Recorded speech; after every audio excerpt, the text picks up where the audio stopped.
भाइयों मेरा आज कोई जन्मदिन नहीं है, लेकिन मैं कुछ गरीब बच्चों का जन्मदिन मनाना चाहता हूँ और उनके चेहरे पे स्माइल लाना चाहता हूँ। ये 35 दिन का चैलेंज रहेगा, लेकिन बाबा श्याम की कृपा रही तो ये कंटिन्यू रहेगा, जितने जब तक सांस है, जब तक आस है भाई। भाई पूरा सपोर्ट है भाई। और सपोर्ट करो। आपको कुछ नहीं जाना, बस एक लाइक, एक कमेंट, एक शेयर। एक से यार।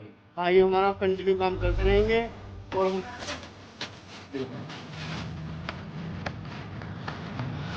चलो गाइस, हम डालेंगे आपके बर्थडे बनाने।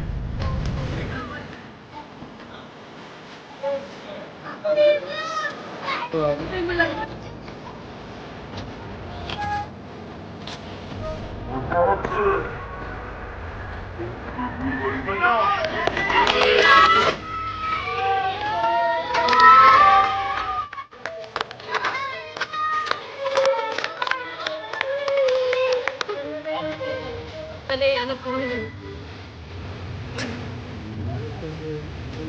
क्या करें?